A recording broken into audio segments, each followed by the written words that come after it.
আজি নিশ্চয় মই আপোনালোকক ধন্যবাদ দিব বিচাৰিছোঁ আগত প্ৰথমবাৰত আপোনালোকে আহি ইয়াত যে আমাৰ যি শোভাযাত্ৰা এইটো মানে আপোনালোকে কভাৰ আপ কৰাৰ কাৰণে গতিকে আপোনালোকক প্ৰথমে ধন্যবাদ যাচিলোঁ। আৰু আজি ৰামনৱমী দিন, এই ৰামনৱমী দিনাখন আমি সকলোকে মই এই অঞ্চলত থকা আমাৰ বিজনীবাসী ৰাইজক শুভেচ্ছা নমস্কাৰ জনাইছোঁ। আজিৰ দিনটোত সাৰা ভাৰতত ৰামনৱমী প্ৰগ্ৰাম চলি আছে।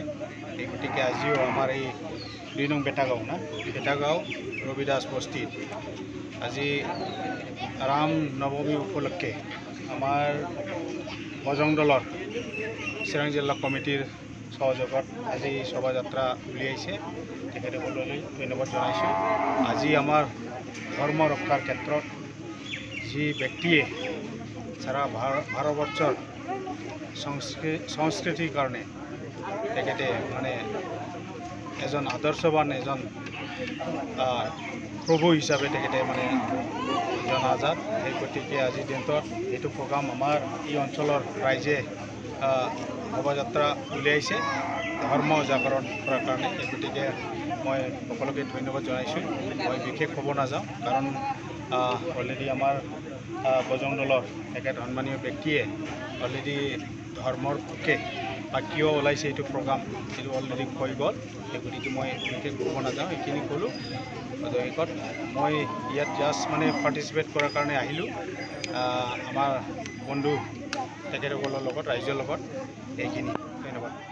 প্ৰথমতে আমাৰ সাংবাদিক বন্ধুবৰ্গক ৰামনৱমীৰ আন্তৰিক শুভেচ্ছা আৰু অভিনন্দন জ্ঞাপন কৰিছোঁ।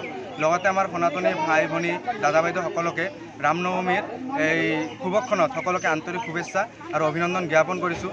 আজি চৈত মাহৰ শুক্লপক্ষ আৰু ভগৱান শ্ৰী বিষ্ণুৰ সপ্তম অৱতাৰ শ্ৰী ৰামচন্দ্ৰ আজিৰ দিনতেই ধৰিত্ৰীত অৱতাৰ লৈছিলে। ধৰ্ম ৰক্ষাৰ স্বাৰ্থত ভগৱান শ্ৰী ৰামচন্দ্ৰই আজিৰ এই দিনতে ধৰতীত অৱতৰণ লৈছিলে। আৰু আজিৰ দিনতে আজিৰ এই শুভ দিন ৰামনৱমী হিচাপে পালন হৈ আছে। সকলো ভাৰতবৰ্ষৰ লগতে গোটেই বিশ্বতে ৰামনৱমী হিচাপে আজিৰ দিনটো পালন কৰি আহিছোঁ।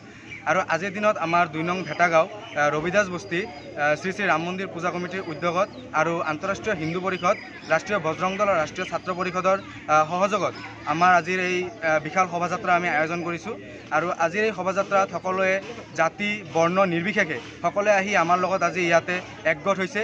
আমাৰ লগত আজি একগোট হৈ আজিৰ এই শোভাযাত্ৰাত নিজৰ যি সময় দি আমাৰ শোভাযাত্ৰা আজি সাফল্যমণ্ডিত কৰিব। আজিৰ এই শোভাযাত্ৰাৰ জৰিয়তে আমি সকলোকে এটা মেছেজ দিব বিচাৰিছোঁ যে আমাৰ যি ভাইটি ভণ্টিসকল আছে, আমাৰ যি ভাইটি ভণ্টিসকল দাদা বাইদেউসকল আছে, বিশেষকৈ আমাৰ নাৰী সমাজক সৰুৰে পৰা পৰিয়ালবৰ্গই ধৰ্মীয় শিক্ষা আৰু লগতে আমাৰ যি হিন্দু ধৰ্মৰ যি সংস্কাৰ, সেই সংস্কাৰেৰে শিক্ষিত কৰিব লাগে। লগতে আমি চৰকাৰক এটা আহ্বান জনাইছোঁ যে আমাৰ যি আনুষ্ঠানিক শিক্ষা আছে, আমাৰ এই আনুষ্ঠানিক শিক্ষাত আমাৰ ধৰ্মীয় শিক্ষাৰ অন্তৰ্ভুক্ত কৰিব লাগে। আৰু এইটো বছৰ আমাৰ কাৰণে সকলোৰে এটা শুভ বছৰ, কাৰণ এই বছৰৰ ২২ জানুৱাৰীত ৰাম মন্দিৰত ভগৱান শ্ৰী ৰামচন্দ্ৰৰ প্ৰাণ প্ৰতিষ্ঠা হৈছিলে। আৰু সেই প্ৰাণ প্ৰতিষ্ঠা যি আমাৰ ৰাম মন্দিৰ যি স্থাপন হৈছিলে, সেই স্থাপনৰ যি শীৰ্ষ নেতৃত্ব আছিল আন্দোলনৰ, সেই শীৰ্ষ নেতৃত্বসকলক পদ্মশ্ৰী বঁটাৰে যাতে সন্মানিত কৰা হয়, তাৰ কাৰণে আমি সকলোকে আহ্বান জনাইছোঁ। জয় শ্ৰী ৰাম।